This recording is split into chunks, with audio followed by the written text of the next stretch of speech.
Alhamdulillah wassalatu wassalamu ala Rasulillah Sayyidina Muhammad ibn Abdullah la hawla wa la quwwata illa billah. Rabbana iftah bainana wa baina qaumina bil haqqi wa anta khairul fatihin. Subhanaka la 'ilma lana illa ma 'allamtana innaka antal alimul hakim. Wa ba'd. Jamaah salat subuh masjid Istiqomah. Ada tanya ya? Istiqomah. Yang mudah-mudahan senantiasa istiqomah dalam taat, istiqomah dalam tunduk melaksanakan segala perintah Allah Subhanahu wa taala. Istiqomah menjauhkan diri dari segala yang menjadi larangan Allah Subhanahu wa taala. Amin ya rabbal alamin. Alhamdulillah, pagi hari ini Allah izinkan Aziz bisa bersilaturahim kembali di Masjid Istiqomah. Jujur setengah 5 tadi qabla adzan saya itu bingung, Pak. Perasaan jalannya udah sama dari rumah menuju komplek Bangun Rosa. Ini masjid yang sama atau yang beda ya dengan 1 tahun yang dulu saya datang? Pahli, Pak. Subhanallah, luar biasa indah, luar biasa indah. Pahli, tinggal misi dalemannya, tinggal memakmurkannya. Karena banyak di tempat lain, bukan di Istiqomah ini.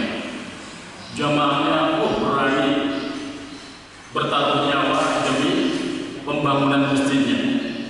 Tapi giliran masjid sudah bagus, nggak berani mati untuk menghidupkannya. Kok bisa saya mengilustrasikan seperti itu? Bagaimana nggak berani mati, Pak? Mencari sumbangan sampai naruh drum di tengah jalan. Sering lihat, Pak? Itu apa nggak bertaruh keselamatannya demi masjid, demi sesuatu yang mudah-mudahan bisa menjadi amal jariah dirinya, walaupun dengan tenaga. Tapi luar biasa resikonya. Ya panas-panasan, ya subhanallah semuanya ada. Tapi giliran masjid sudah jadi, malah jamaahnya ada. Alhamdulillah, semua alhamdulillah. Mudah-mudahan Istiqomah yang beda. Amin ya rabbal alamin. Harus lebih makmur, harus lebih hidup. Saya melihat ini belum sempurna saja, berasa nyaman. Memang harus begitu. Kita harus merasa nyaman di masjid, betah di masjid, hingga kepengen berlama-lama di masjid. Jangan sampai kembali, Pak. Jangan sampai kembali. Duduk berjam-jam untuk keluar meninggalkan sebentar saja, hanya karena ke toilet, berani ngumpet. Ninggalin hanya beberapa menit untuk ke toilet saja, berani ngumpet. Kenapa? Nggak mau ketinggalan apa cerita. Karena pas lagi di dalam bioskop, ya, berani berlama-lama sampai nahan, misalnya harus ke toilet. Masa giliran di masjid baru sejam aja kayak gimana rasanya? Alhamdulillah. Mudah-mudahan Allah Subhanahu wa taala menuntun kita semua. Amin ya rabbal alamin. Hadirin jemaah yang dimuliakan Allah Subhanahu wa taala, pagi ini kami disodorkan satu tema terlalu sibuk mempersiapkan hidup enak sampai lupa mempersiapkan mati enak. Atau baik bahasanya, baiklah ya. Terlalu sibuk mempersiapkan hidup baik yang baik sampai lupa mempersiapkan kematiannya yang baik. Ini penting. Kelihatannya sederhana, tapi sangat serius ini, Pak. Makanya saya menukilkan sebuah catatan yang saya ambil dari kitab Irsyadul Ibad, petunjuk ahli ibadah, para ahli ibadah ila sabili rasyad, kepada jalan yang penuh dengan petunjuk Allah Subhanahu wa taala. Baik, saya awali dengan menukil sebuah riwayat dari Abdullah bin Al-Miswar Al-Hashimi. Qara'a Rasulullah sallallahu alaihi wasallam hadhihi al-ayah, faman yuridillahu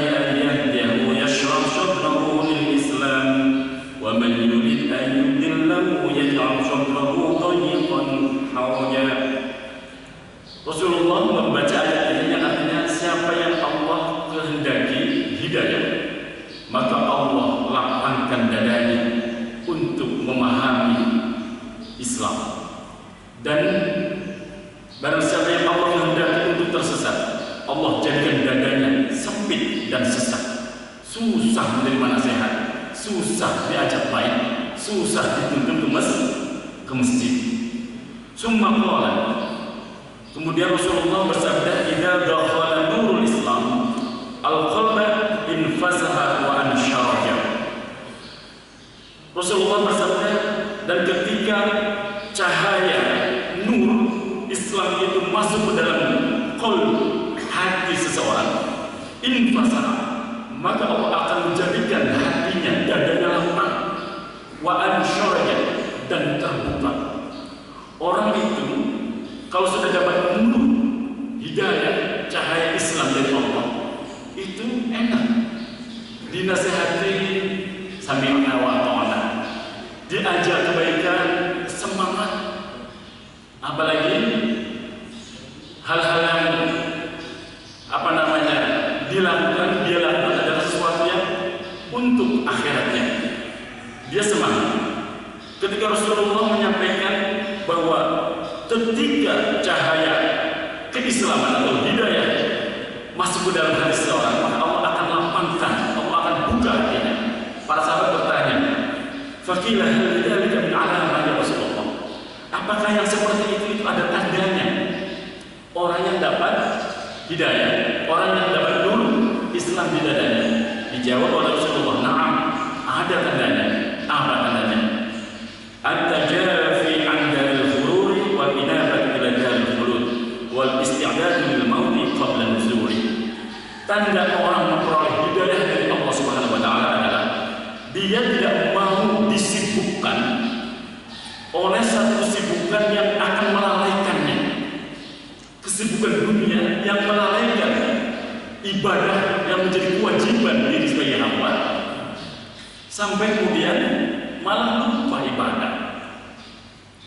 Jadi bisa jadi dia adalah orang yang businessman, dia itu pengusaha, dia orang yang suka sibuk, tapi kesibukannya tidak menyeret dia dalam keapaan, kata khilaf sampai meninggalkan kewajiban, itu tandanya.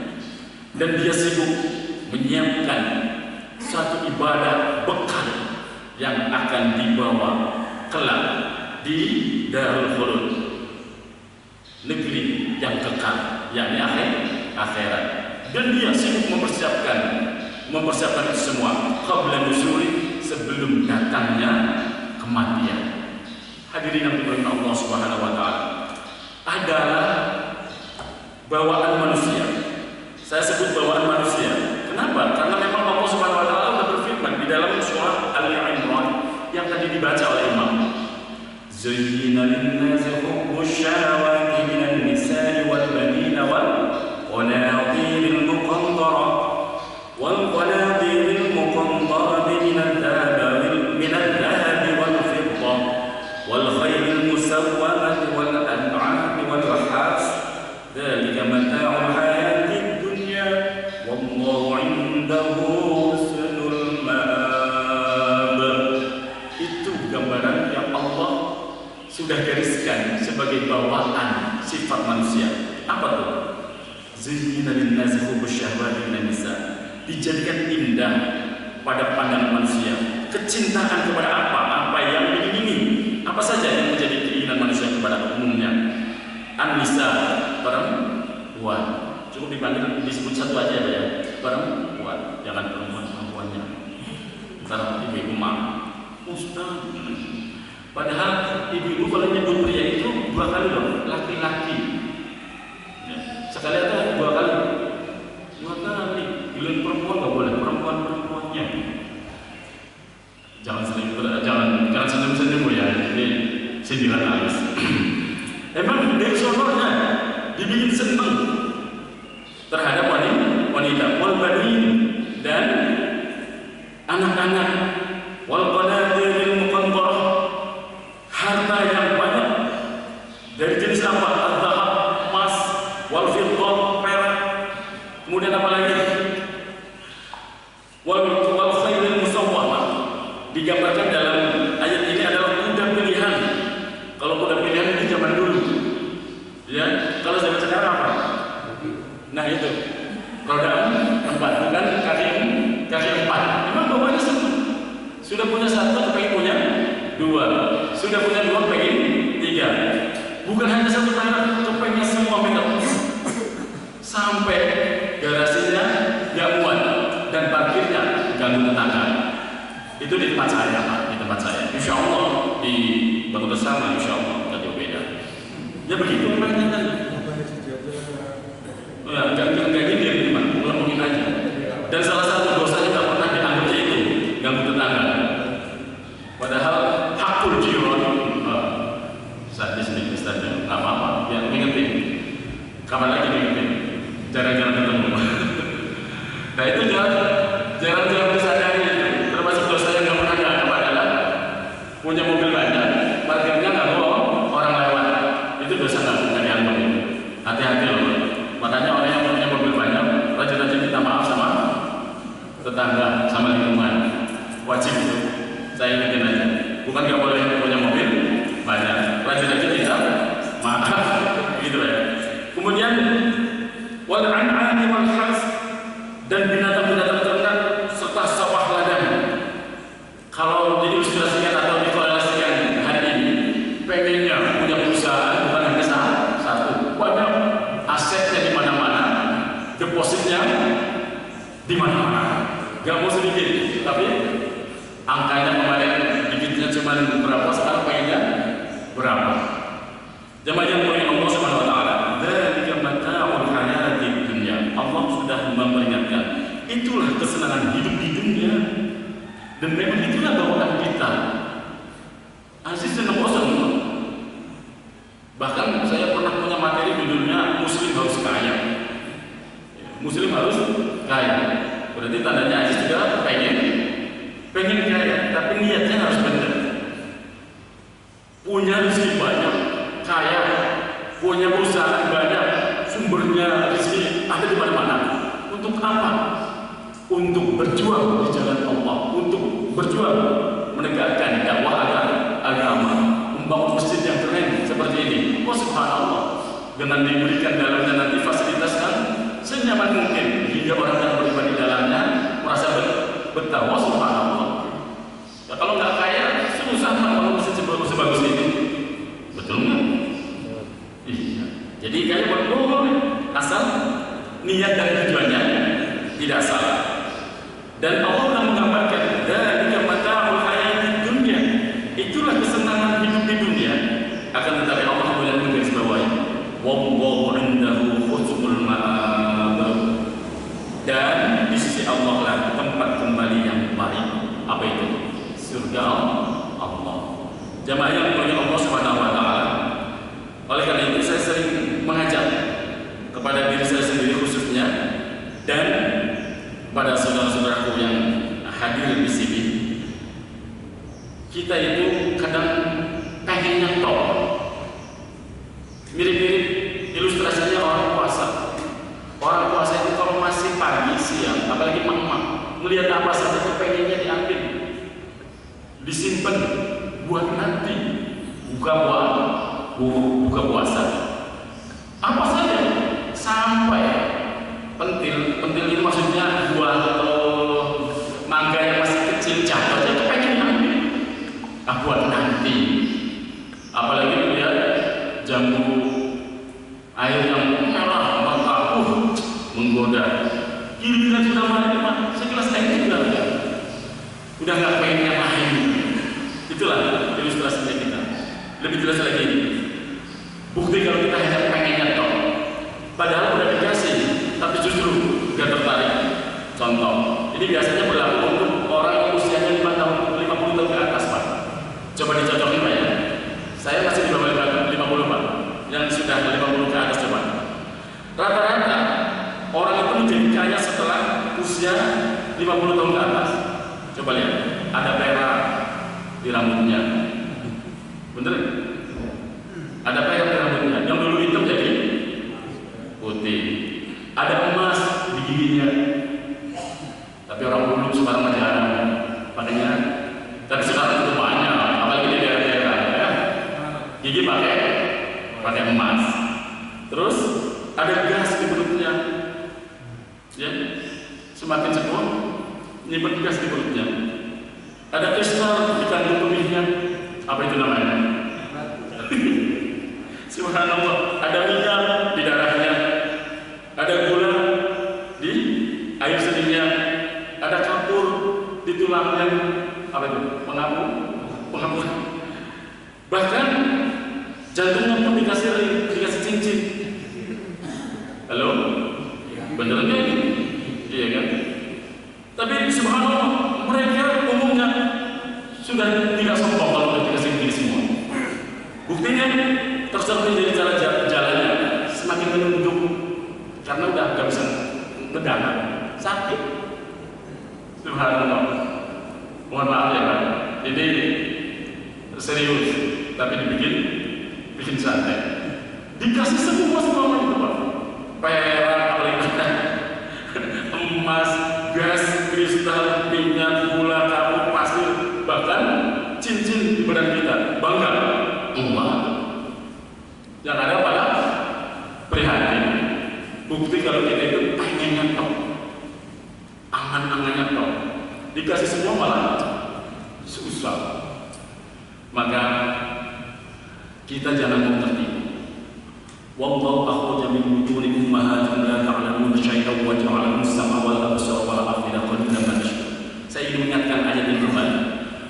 Allah itu mengeluarkan kita dari rahim seorang ibu, semuanya telanjang, gak bawa apa-apa, gak punya apa-apa, gak bisa apa-apa. Kemudian Allah berikan kita pendengaran. Yang pertama itu pendengaran, dan pendengaran ini adalah pertama yang dikasihkan oleh Allah dan yang paling terakhir ditarik oleh Allah. Perhatikan ya Pak. Pendengaran ini adalah sesuatu yang pertama kali diberikan oleh Allah kepada hamba setelah ruh tentunya, dan yang paling akhir diambil sebelum ruh dicabut. Orang walaupun udah di ICU masih dengar Pak. Buktinya kalau kita nengok dan menyebut serta menyapa mereka yang ada di ICU masih bisa nangis. Bukti kalau dia masih mendengar. Subhanallah. Kita lahir dalam keadaan tidak bisa apa-apa, tidak mampu apa-apa, tidak bawa apa-apa. Allah kasih pendengaran, Allah kasih penglihatan, Allah kasih perasaan, rasa, kecerdasan, otak, dan semuanya. Bahkan kemudian Allah berikan materi, Allah berikan bekal hidup yang lengkap semuanya. Saya mau tanya, itu untuk siapa? Untuk kita. Allah udah berikan itu semua untuk kita. Kemudian kita berpikir untuk anak-anak kita. Salah. Saya mau mengingatkan kembali. Kadang ada orang tuanya pengen jadi Tuhan kembali. Nanti anak saya kalau nggak saya tinggalin bagaimana? Anak saya kalau nggak saya siapin bagaimana? Anak saya kalau nggak saya berikan ini, nanti bagaimana? Kita nggak sadar dulu kita bawa apa? Punten-punten. Padahal Allah punya tujuan. Itu semua diberikan kepada kita adalah fasilitas hidup untuk beribadah agar semakin dekat dengan Allah Subhanahu wa Ta'ala. Gak usah mikirin mereka. Tugas kita untuk anak itu bukan mewariskan harta. Didik mereka dengan sebaik-baik pendidikan. Kenalkan mereka dengan Allah dan Rasulnya. Didik mereka dengan Al-Quran. Bekali mereka dengan akhlakul karimah. Soal materi Allah sudah jaminkan tanpa kecuali. Jatahnya saja yang berbeda-beda. Ada yang sembakul, ada yang setikulan, ada yang segerobak, ada yang setronton. Kan gitu. Beda-beda. Yang pasti udah dijamin. Maka nggak perlu mencemaskan hal-hal yang sifatnya udah dijamin oleh Allah. Yang wajib orang tua atas anak adalah mendidik. Nggak ada ceritanya. Coba belajar dari salafus salih, para sahabat, tabi'in, salafus salih. Nggak ada yang kemudian mengajarkan untuk kita mewariskan harta atau materi, tapi ilmu. Jamaah oleh Allah Subhanahu wa Ta'ala. Oleh karena itu, sebuah nasihat sebagus apapun, kalau kita belum menyadari bahwa ujung dari hidup kita adalah mati, itu masih agak susah menembus hatinya. Maka saya akan bacakan sebuah hadis ini. Bukan saya nakut-nakutin Pak, tapi biar kita takut. Salah nggak Pak? Saya akan bacakan hadis ini bukan nakut-nakutin, tapi biar takut, biar waspada. Apa itu? Rasulullah SAW bersabda dalam sebuah hadis, qadru syiddatil mauti wa darbihi 'ala al-mu'min kaqadri salasa min akti darbatin bisyayf. Perkiraan berat, sakit, penderitaan mati bagi seorang mukmin kaqadri salasa min akti darbatin bisyayf, setara dengan 300 sabetan atau pukulan dengan pedang. Itu orang mukmin, Pak. Saya ulang sedikit lagi, pelan-pelan. Kadar berat, sakit, atau penderitaan mati bagi seorang yang beriman itu setara dengan 300 pukulan sabetan pedang. Mati itu Pak, sakitnya itu sama dengan 300 pukulan pedang.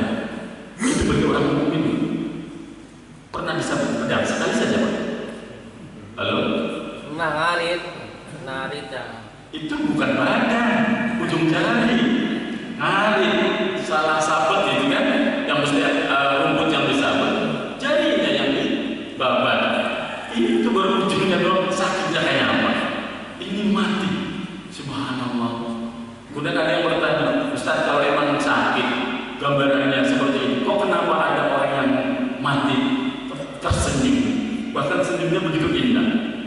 Jamaah yang dimuliakan Allah Subhanahu wa taala, dalam kitab Daqaiqul Akhbar, kitab yang menjelaskan tentang daqaiq itu lembut Pak, akhbar itu kabar. Tahu lembut Pak? Lembut bisa dilihat ya?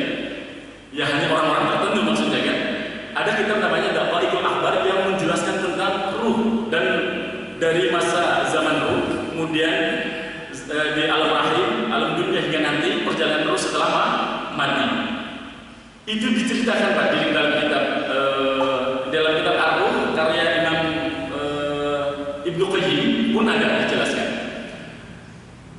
Ruh ketika hendak keluar dari jasad, ketika sakaratul maut, bahasa orang pesantren najah, ketika sakaratul maut itu Allah perlihatkan kemana tempat kembalinya nanti. Di sepersekian detik itu dijelaskan. Jadi ruh itu diperlihatkan, ini loh tempat. Bahkan diperlihatkan semuanya. Jejak digital kalau orang sekarang ya, ditunjukkan bahwa dulu kamu rajin ibadah, sering mojok di istiqomah, ngapain sholat sunnah dengan mandikan air mata.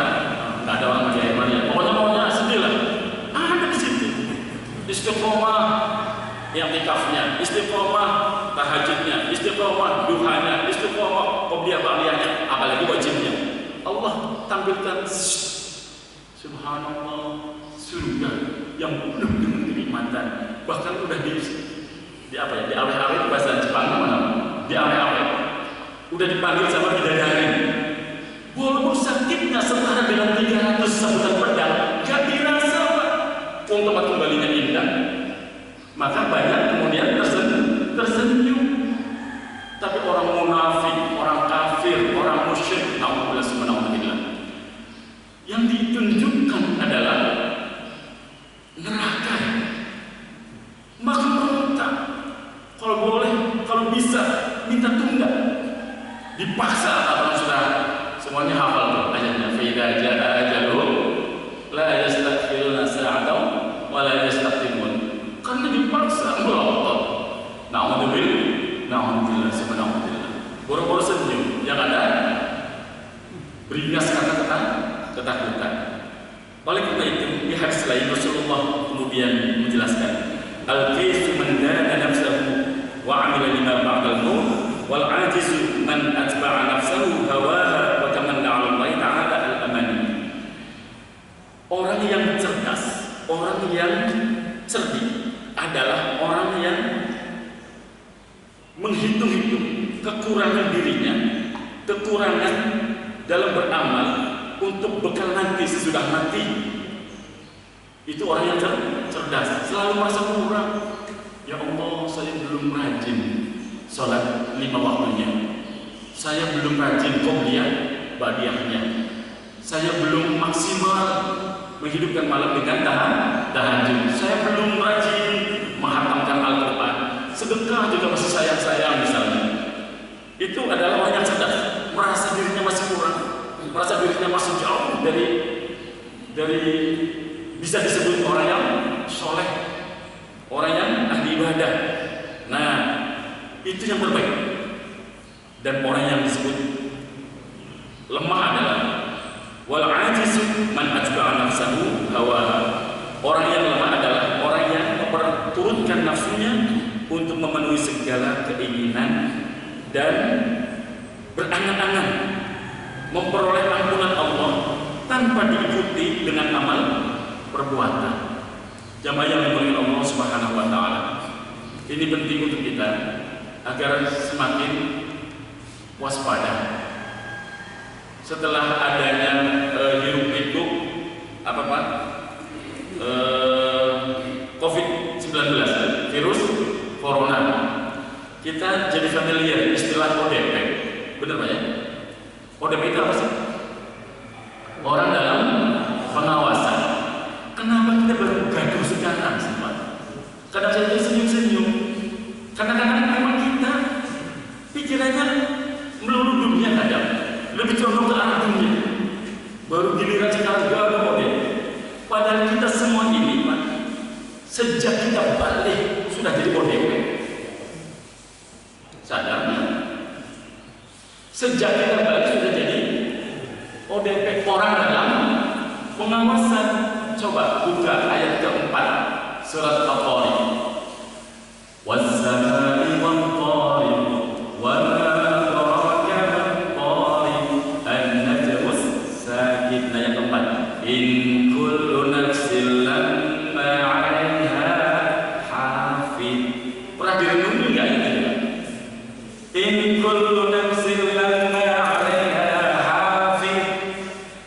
Tidak ada satu jiwa pun, tidak ada satu dari diri kita kalau bahasa mudahnya, melainkan ada hafidh, penjaga, pengawas. Kita itu dijaga, kita itu diawasi tanpa kecuali. Hafidh bahasa Arab, dalam bahasa Indonesianya artikan penjaga atau pengawas. Dalam bahasa Arab kata hafidh artinya menguasai, memelihara, menjaga dan mengawasi. Makanya orang yang menguasai, menjaga hafalan Al-Quran 30 juz di Indonesia digelari apa? Al-Hafidh. Benar nggak Pak? Beda dengan di Timur Tengah. Al-Hafidh itu gelar orang yang hafal ribuan hadis baru digelarin Al-Hafidh. Jadi sedikit agak berbeda. Kalau di Indonesia gelar Al-Hafidh itu untuk orang yang hafal Al-Quran 30 juz. Tapi kalau di Timur Tengah Al-Hafidh itu adalah gelar orang-orang yang mampu menghafalkan ribuan hadis, termasuk seperti Abu Ya Muhammad Alawi Al-Maliki. Dulu itu Al-Hafidh ribuan hadis. Dan manusia yang masih hidup, orang alim yang masih hidup yang di kepalanya ribuan hadis, dan bisa kita lihat adalah siapa? Habib Umar bin Hafidh bin Salim bin Hafidh. Itu Pak, itu Al-Hafidh beneran ribuan hadis. Itu merinding banget nama beliau. Ya Allah, mudah-mudahan beliau itu. Subhanallah, itu benar Al-Hafidh. Jadi Hafidh itu artinya memelihara, menjaga dan menguasai. Jemaah yang dimuliakan Allah Subhanahu wa taala, makna Al-Hafidh yang lain adalah bahwa setiap manusia memiliki pengawas yang selalu mengawasi setiap gerak langkah, bahkan gerak hati sekalipun diawasi Pak. Jangan salah, mau sendirian, mau sepi-sepian, sembunyi di bawah bunker sekalian, tetap diawasi. Subhanallah. Wa inna 'alaikum lahafidhin kiraman katibin ya'lamuna ma taf'alun. Wa inna 'alaikum lahafidhin. Sesungguhnya bagi kamu adalah malaikat-malaikat yang mengawasi pekerjaanmu, kiraman katibin, yang mulia di sisi Allah dan mencatat pekerjaanmu itu. Ya'lamuna ma taf'alun, mereka mengetahui apa yang kamu kerjakan. Berarti kita sejak dari kapan diawasi benar-benar, dan kita bertanggung jawab dengan apa yang kita perbuat sejak kita balik. Jadi jangan merasa kok DP baru karena urusan corona berbuat DP. Yang hakikatnya ini Pak, kita jadi DP dari apa Pak? Dari balik. Mestinya kita harus berhati-hati. Nah, setelah kita sadar bahwa ma yalfidu min qaulin illa ladaihi raqibun atid, tidak ada suatu ucapan pun yang diucapkan oleh kita melainkan ada di dekatnya adalah malaikat pengawas. Siapa namanya? Raqib dan atid. Maka kemudian kita baru harus paham, siapkan APD, alat pelindung diri. Apa itu alat pelindung diri yang harus kita siapkan? Bukan sekedar masker Pak, masker mah untuk pelindung kesehatan. Ya Allah, kadang gara-gara gaduhnya COVID-19, jangankan orang lain, tetangga dicurigai. Bahkan saya punya tetangga, suaminya kerja di Jakarta, istrinya juga kerja di Jakarta, suami istri saling curiga. Kamu gitu loh. Ya Allah, sampai segitunya. Bapak Ibu Nabi Allah SWT, ini versi saya. Ibu-ibu, Bapak Ibu boleh setuju, boleh tidak, terserah. Saya melihatnya begini, betul penyakit itu ada, tapi kematian itu bukan karena penyakit Pak. Penyakit itu hanya sebab Allah. Emang orang sakit mesti mati? Enggak juga. Orang yang sakit mati juga banyak. Terus maksudnya bagaimana Ustaz? Iya, kalau ukurnya kematian itu adalah karena penyakit dan karena bakteri, virus maupun kotoran, mestinya yang lebih dulu cepat matinya itu pembersih sampah yang angkutin dari depan rumah bapak-bapak semua sudah hari. Mainnya kotoran, mainnya bakteri sudah hari. Hidup-hidup saja. Karena urusan mati itu Allah. Tapi kita memang harus ikhtiar menjaga diri, setuju banget itu. Pakai ini iya Pak. Terus kalau mau ceramah ini terus bapak gimana dia?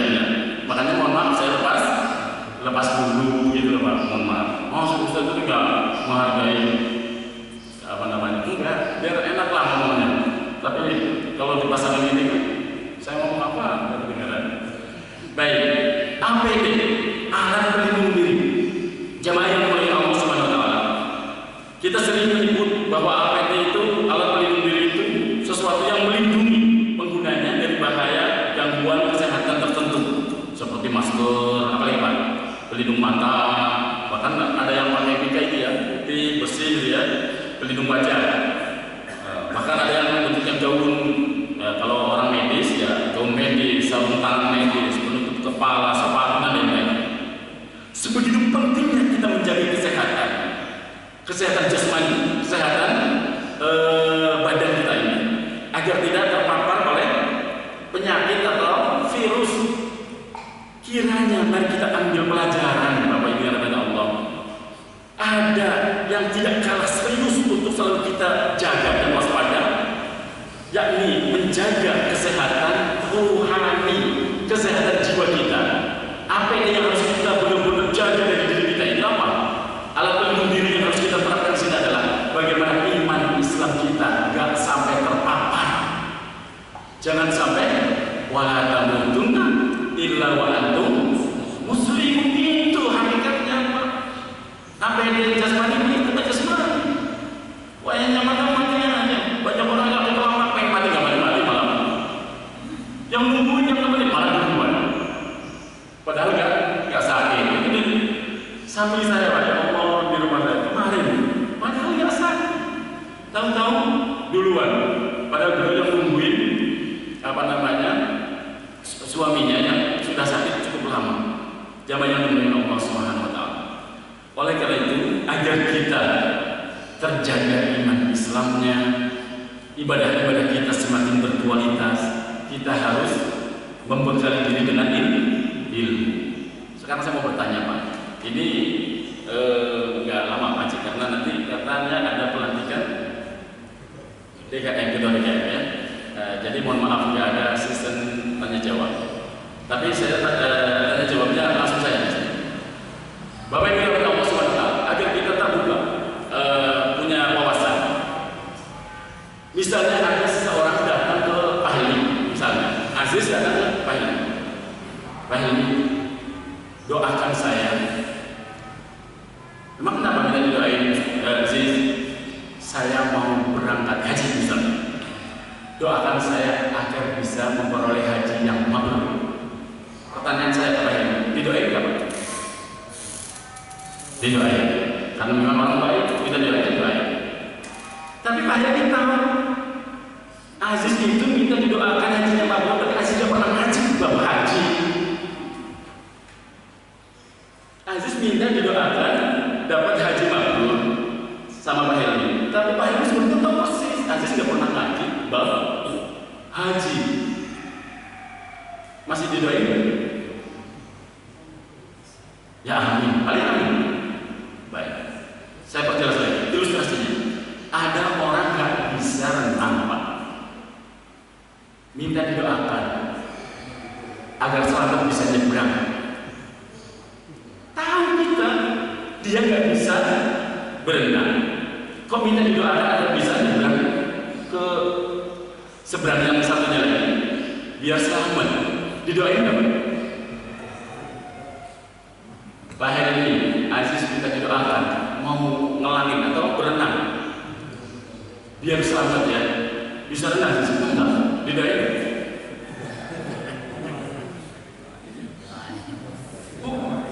Mestinya Ziz belajar dulu. Belajar apa? Renang. Kalau sudah pintar baru kita didoain biar selamat. Benar ya?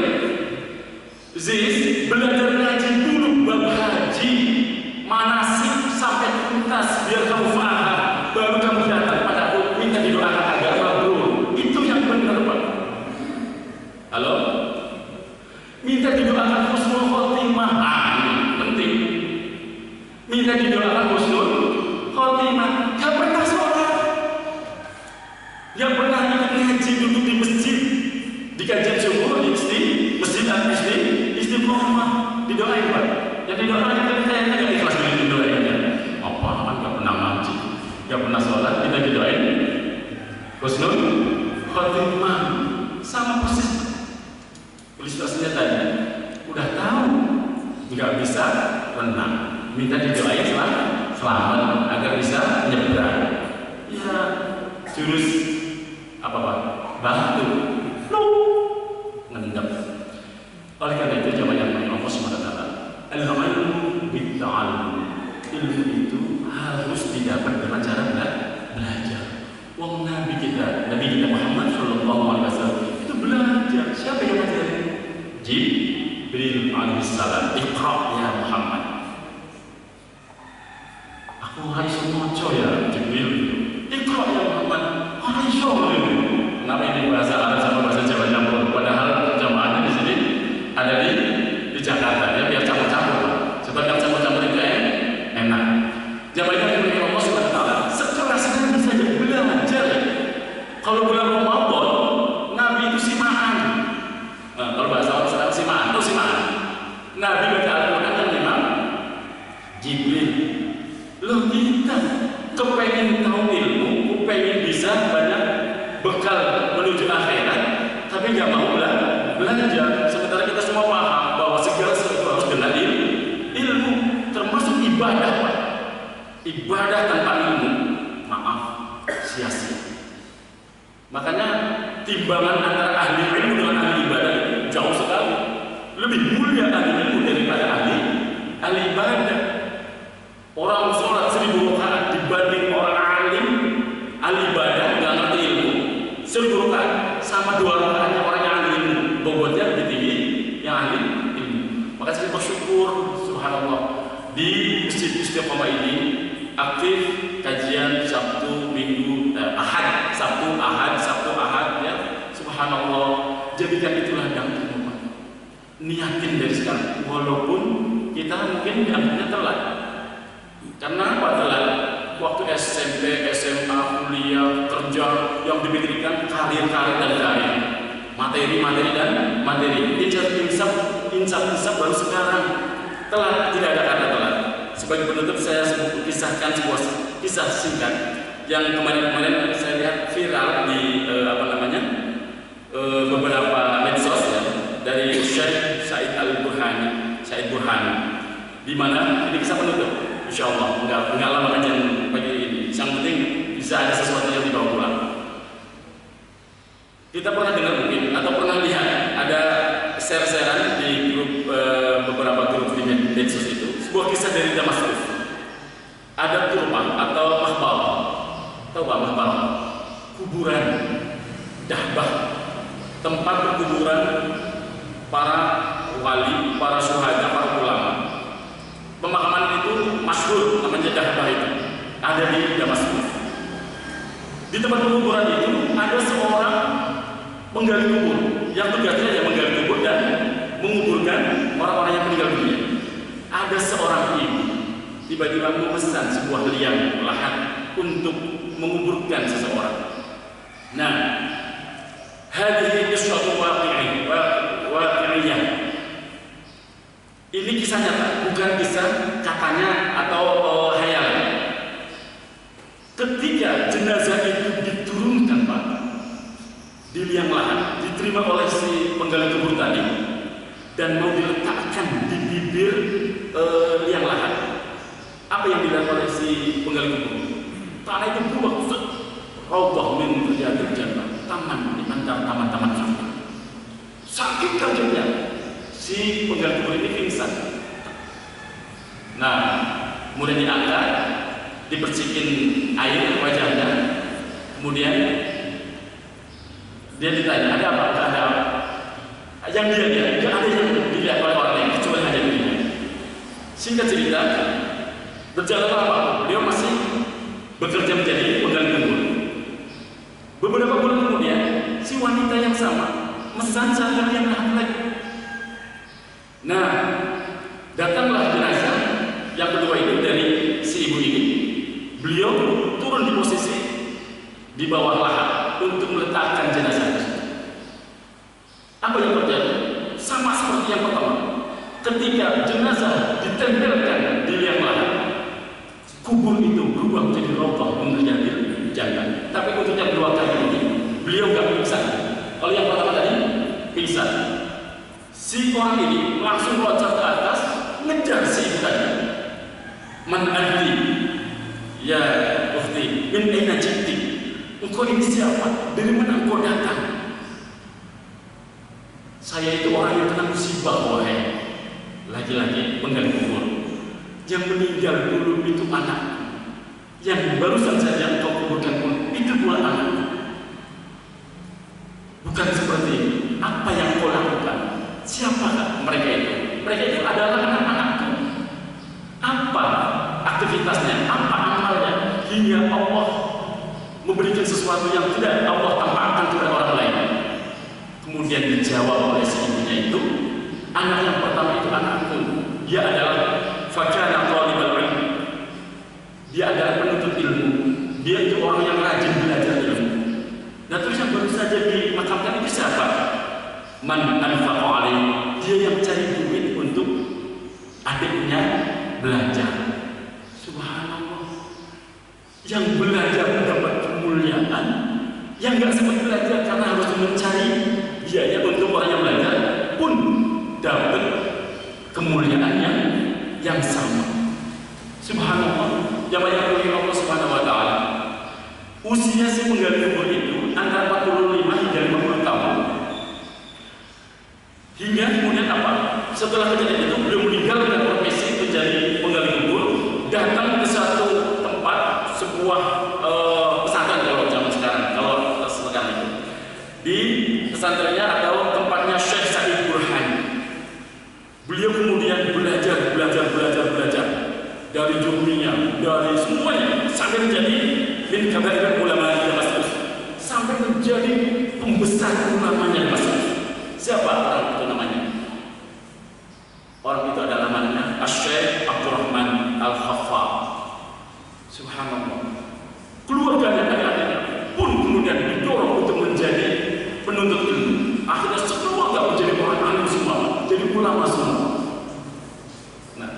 Pelajaran apa yang disampaikan hari ini? Jamaah yang berdoa Allah Subhanahu wa taala.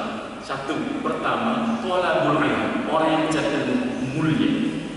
Orang yang membiayai orang yang belajar ilmu mulia. Orang yang di masjid lagi sekarang ngaji mulia. Orang yang nggak sempat ngaji karena dia harus berangkat pagi-pagi kerja, tapi alhamdulillah rezekinya sampai untuk bangun masjid ini sama mulianya. Maka jangan pernah sayang, itu yang disampaikan. Tapi, jangan salah niat ketika kita ngaji. Jangan karena pengen bisa mendebat orang lain. Jangan sampai punya keinginan bisa disebut orang alim. Jangan sampai pengen dapat kedudukan tinggi hingga dapat gajinya gede. Itu duniawi. Nanti kita rugi dunia, rugi akhirat. Terus bagaimana? Niatkan demi melaksanakan perintah Allah. Kalau bukan perintah Allah, ya dari mana dasarnya? Ayat pertama Al-Quran turun, Iqra bismi rabbikal ladzi khalaq. Nabi juga bilang di dalam hadisnya, talabul ilmi fardhu.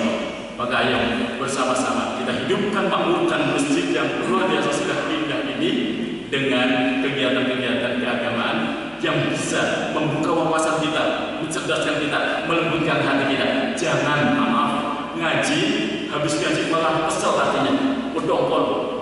Ibadah selama ini salah semua, semuanya sesuai dengan sunnah. Tapi cerdas atau bengkak di otak. Hati-hati Pak. Marilah kita ngaji, yang dengan ngaji itu kita tambah wawasan, tambah cerdas, tambah lembut hatinya. Itu yang penting. Mudah-mudahan kita semua dijaga oleh Allah Subhanahu wa taala, menjadi ahlul ilmi, digolongkan bersama-sama ulama, syuhada wassalihin. Amin ya rabbal alamin. Al-Fatihah. A'udzu billahi minasyaitonir rajim. Bismillahirrahmanirrahim. Alhamdulillahi rabbil alamin, arrahmanir rahim, maliki yaumiddin. Iyyaka na'budu wa iyyaka nasta'in. Ihdinas siratal mustaqim. Siratal ladzina an'amta 'alaihim ghairil maghdubi 'alaihim waladdallin. Allahumma anfa'na bima 'allamtana wa 'allimna ma yanfa'una zidna 'ilman.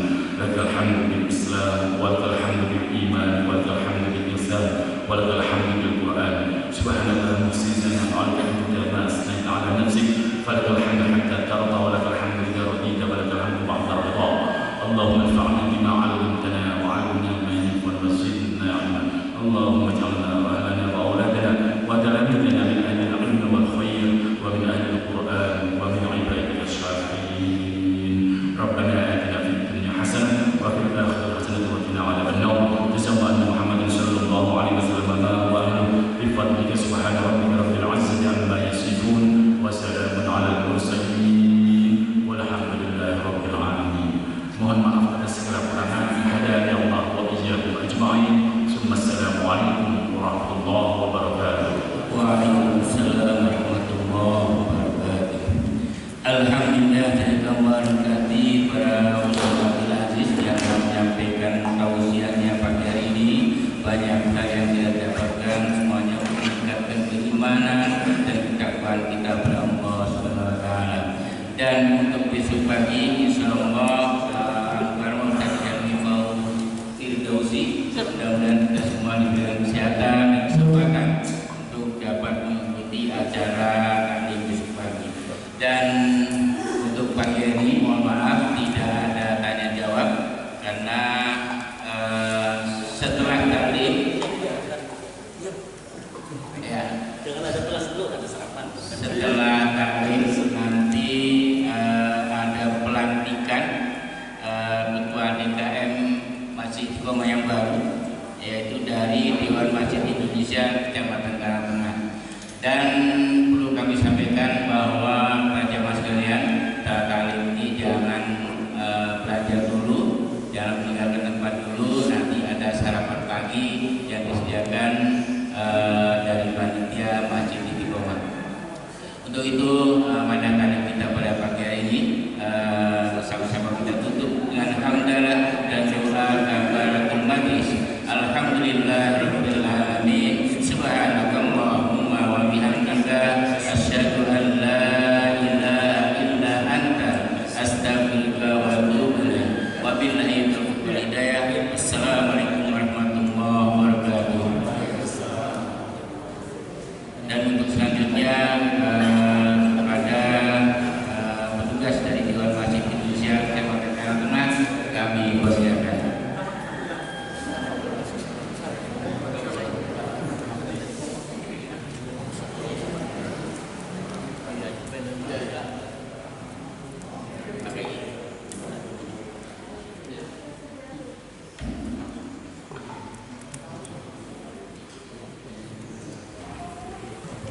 Assalamualaikum warahmatullahi wabarakatuh. Selamat datang kepada Dewan Masjid Indonesia Kecamatan Karangtengah yang akan melantik seluruh pengurus Masjid Al-Istiqomah ini. Dan hari ini beliau sudah datang ke sini, selamat datang.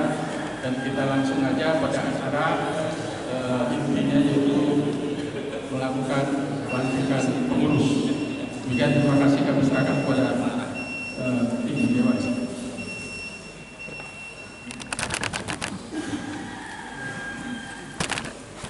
Assalamualaikum warahmatullahi wabarakatuh. Alhamdulillah wa nasta'inu bihi wa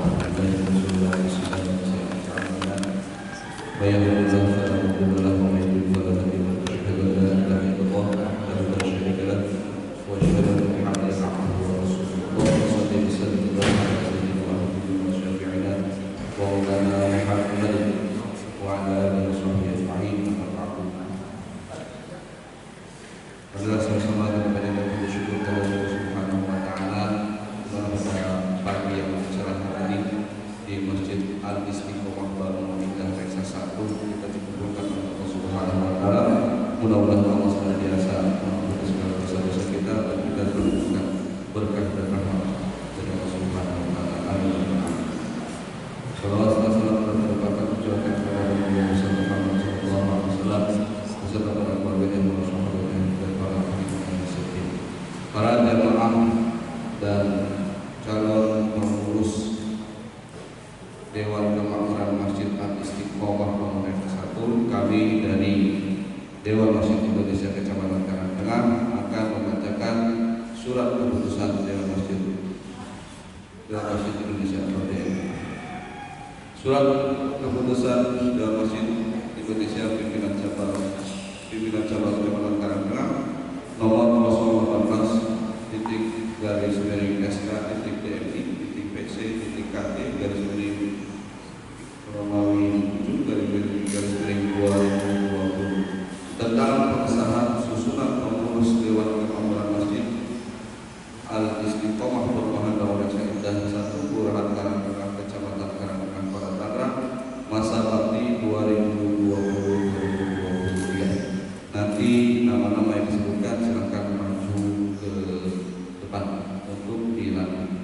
Bismillahirrahmanirrahim. Dewan Masjid Indonesia pimpinan cabang Kecamatan Karangtengah Kota Tangerang menimbang bahwa dalam upaya meningkatkan kualitas keimanan, ketakwaan dan wawasan keilmuan umat Islam di lingkungan Masjid Al-Istiqomah Perumahan Bangunan Indah 1 Kelurahan Karangtengah Kecamatan Karangtengah Kota Tangerang perlu adanya lembaga yang kompeten dan dapat bertanggung jawab untuk kegiatan pembangunan masjid.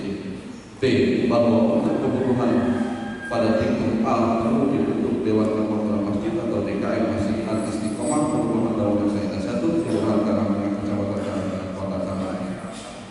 C. Bahwa nama tersebut dalam lampiran dianggap cakap dan pantas sebagai pengurus Dewan Kemakmuran Masjid Al-Istiqomah Perumahan Bangunan Indah 1 Kelurahan Karangtengah Kecamatan Karangtengah pada tanggal untuk masa bakti 2020 sampai 2023 dan perlu dibentukkan dengan surat keputusan sebagai landasan hukum yang sah. Mengingat anggaran dasar dan anggaran rumah tangga ADART Dewan Masjid Indonesia (DMI)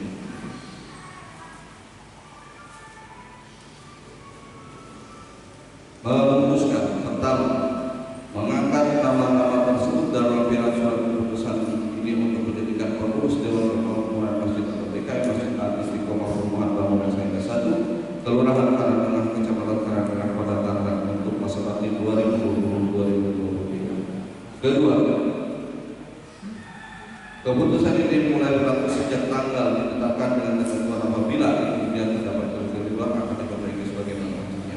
Ditetapkan di Karangtengah di tanggal 4 Juni 2020 Dewan Masjid Indonesia pimpinan cabang Kecamatan Karangtengah Kota Tangerang ditandatangani Ketua Umum Ustaz Al-Fihudin Isage, Sekretaris Raja Dewan Indonesia, Tebusan Ketua DPR Kota Tangerang, Camat Karangtengah, Ketua MPR Karangtengah, Kepala Kawal Karangtengah, Kelurahan Karangtengah.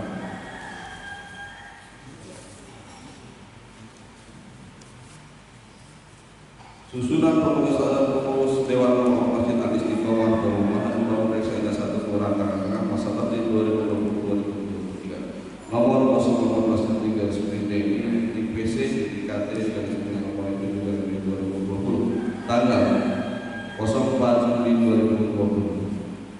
pengurus Dewan Pengurus Masjid DKM Al-Istiqomah Perumahan Kompleks Saida 1 Kelurahan Karangtengah Kecamatan Karangtengah Pakatami masa bakti 2020-2023. Nama-nama yang saya sebutkan mohon untuk dimaju ke depan.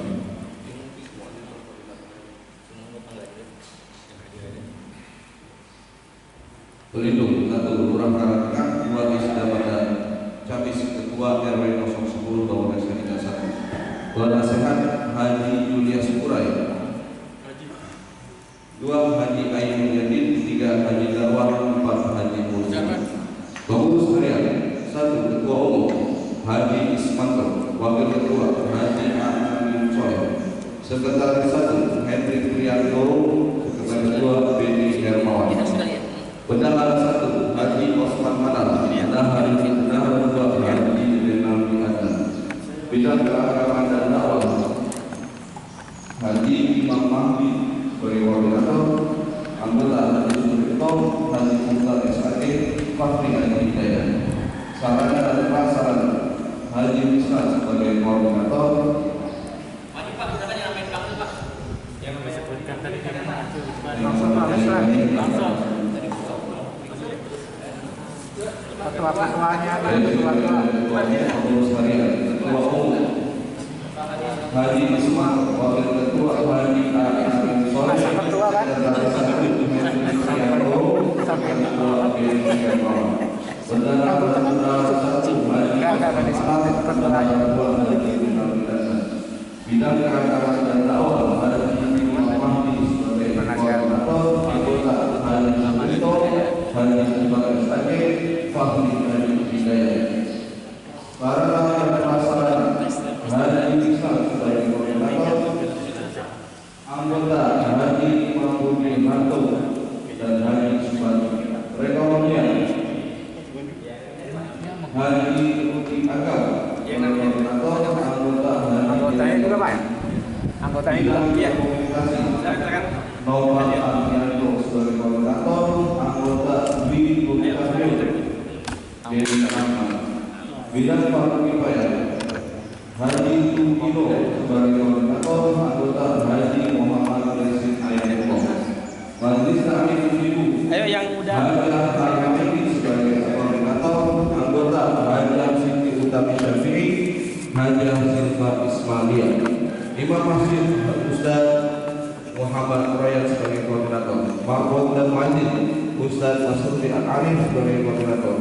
Ditandatangani oleh Ketua Umum Kecamatan Pimpinan Jabatan Karangtengah Ustaz Afifuddin SKD. Sudah ada semua? Sudah.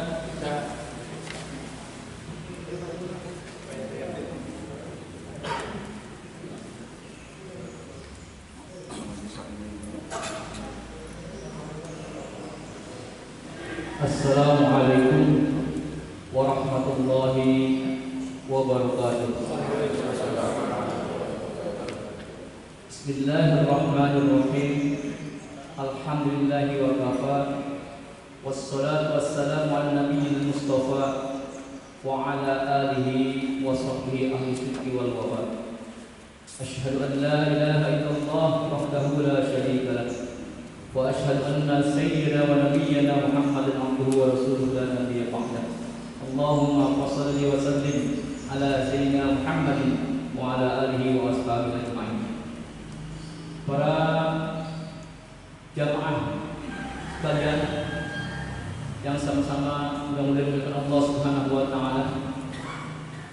Dalam kesempatan pagi hari ini izinkan kami dari pengurus TNI Kecamatan Karangtengah untuk mengesahkan dan mengukuhkan pengurus DKM Masjid Jami Al-Istiqomah Perumahan Bangun Saida 1 Kelurahan Karangtengah Kecamatan Karangtengah Kota Tangerang periode 2020-2023. Sebelum kami melantik Bapak dan saudara sekalian sebagai pengurus DKM, kami ingin bertanya kepada Bapak dan saudara-saudara sekalian.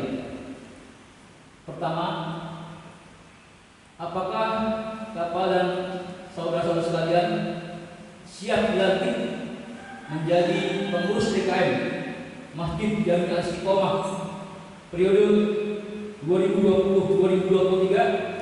Ya, siap. Apakah Bapak dan saudara sekalian siap mengorbankan sebagian waktu, perhatian, tenaga, pikiran demi memakmurkan Masjid Al-Istiqomah dengan ikhlas dan niat beribadah kepada Allah Subhanahu wa taala? Baiklah. A'udzubillahi minasyaitonirrajim. Bismillahirrahmanirrahim.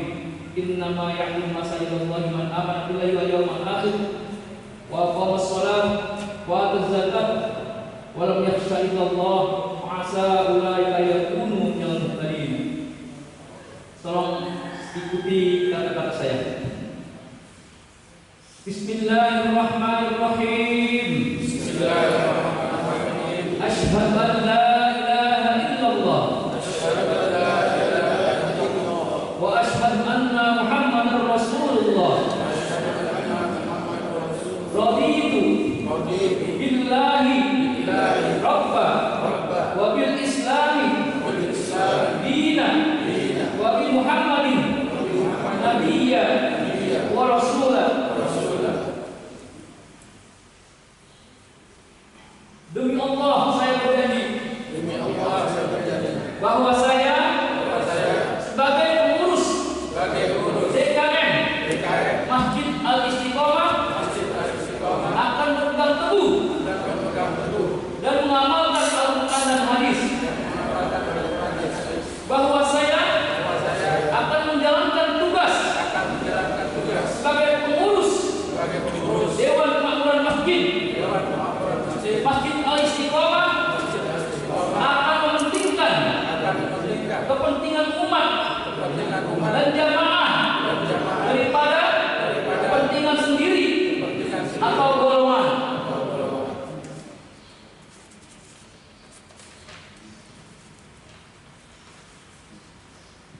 Bahwa saya akan menjalankan tugas sebagai pengurus Dewan Kemakmuran Masjid Al-Istiqomah dengan tabligh, patonah, sidik dan amanah, serta menjunjung tinggi nilai-nilai ukhuwah Islamiyah dan akhlakul karimah. Bahwa saya akan bekerja dengan ikhlas, semangat, penuh tanggung jawab untuk mencapai ridha Allah Subhanahu wa taala. Itu kata pelantikan di pada hari ini tanggal Sabtu tanggal 4 Juli 2020 pada tanggal 12 Syawal 12 Dzulqa'dah 1441 Hijriah, bertempat di Masjid Jami Al-Istiqomah dengan mengucap Bismillahirrahmanirrahim, dengan hanya mengharap rahmat, taufik dan hidayah dari Allah Subhanahu wa taala. Saya selaku pengurus Dewan Masjid Indonesia Kecamatan Tanah Tengah melantik dan mengukuhkan bapak-bapak dan saudara sekalian sebagai pengurus Dewan Kemakmuran Masjid Al-Istiqomah periode 2020-2023. Semoga Allah Subhanahu wa taala memberikan kekuatan iman dan Islam serta perlindungan pada bapak dan saudara sekalian dalam menjalankan tugas ini. Saya ucapkan selamat pada saudara sekalian, selamat berjuang, selamat bekerja untuk memakmurkan Masjid Al-Istiqomah ini. Karangtengah 4 Juli 2020, 12 Dzulqa'dah 1441 Hijriah, Ketua DPI Cabang Karangtengah. Demikian hari ini. Selanjutnya mari sama-sama kepada jemaah yang lain kita ucapkan selamat kepada beliau-beliau yang sudah dilantik untuk menjadi pengurus DKM Masjid Jami Al-Istiqomah ini. Silakan Pak Ustadz untuk memberikan selamat. Bismillahirrahmanirrahim. Ya, Kita silakan untuk SK yang sudah maju Pak. Ada nih, Pak foto.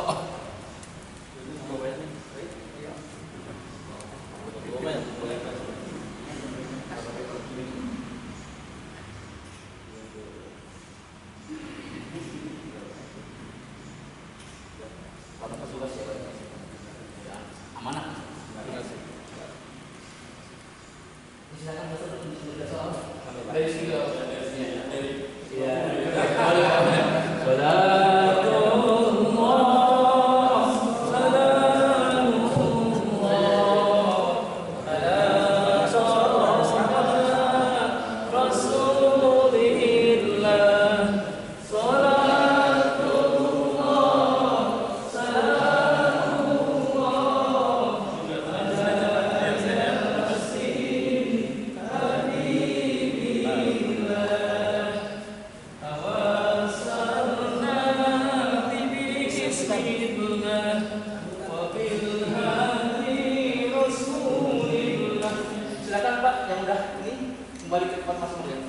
Baik, inilah tadi acara pelantikan Dewan Pembina Masjid Al-Istiqomah Pemerintah Berdasarkan 2023. Sebelum doa, nanti akan ada sambutan dari Ketua terpilih periode 2020-2023 pada Pak Haji Ismatul.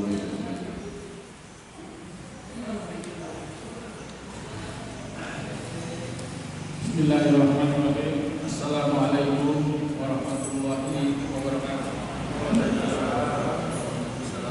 Alhamdulillahirabbil alamin. Wassalatu wassalamu ala asyrofil mursalin wa ala alihi washabbihi ajmain. Bapak-bapak, para jamaah Masjid Al-Istiqomah yang menghormati, wabil khusus Ustaz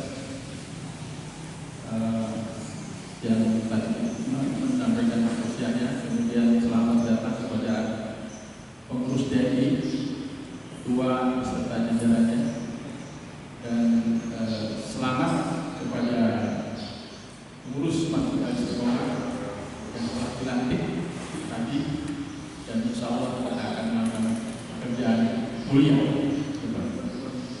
Bapak-bapak dan ibu yang saya hormati, mengapa saya harus melakukan seperti ini? Karena memang di kita ada aturan pemerintah yang mengharuskan bahwa kita dalam melaksanakan kegiatan ini harus ada dasar hukum yang harus kita pegang. Dasar hukumnya adalah tidak saja pengangkatan itu dilakukan oleh internal, tetapi juga harus disetujui oleh pemerintah. Ya, artinya Al-Istiqomah ini sudah masuk di dalam daftar kepengurusan secara global di Kecamatan Karangtengah dan secara global juga di Kota Tangerang. Jadi ini alhamdulillah kita bisa melaksanakan. Kami ingin laporkan setelah ini kepada Bapak Denny bahwa Masjid Al-Istiqomah ini Januari 2020 telah memilih jajaran pengurus masjid ya, yang awalnya adalah dari ketuanya Pak Haji Helmi, dan ini sudah ada di sini juga beliau, dan kebetulan dipilih saya selaku ketua, dan tentunya saya tidak bisa kerja sendiri, tapi juga dibantu oleh saudara-saudara kita, rekan-rekan kita untuk bukan untuk saya, tetapi untuk kepentingan jamaah. Kemudian ini saya sampaikan juga Pak, selama ini Istiqomah membangun kemudian berusaha itu dengan dasar swadaya. Ya, swadaya dari warga Bangun Reksa 1, kemudian Bangun Reksa 2, Barata, Pondok Surya sebagian. Ya. Tetapi masjid ini adalah masjid Bangun Reksa 1. Tetapi jamaahnya ada 3 wilayah, 4 ya. 4 wilayah. Dan ya, Bangladesh 1, Bangladesh 2, kemudian Barata, Pondok Surya, dan sekitarnya. Ya, kemudian di sini juga pada saat pemilihan juga Pak RW yang mempunyai ide untuk melakukan permajaan. Ya, Pak RW, Pak di sini Pak, duduknya Pak, di sini.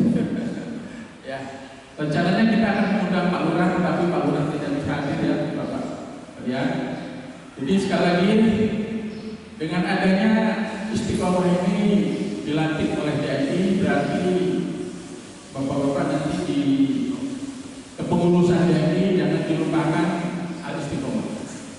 Syukur-syukur Al-Istiqomah ini nanti juga lebih lebih ramai lagi kalau dari pihak DAI juga memberikan support, ya, supporting kepada kita, memberikan dukungan kepada kita, dan saya dengar juga bahwa nanti suatu saat kita akan dijadikan tempat untuk acara acara yang akan dilakukan oleh HRD MUI ya.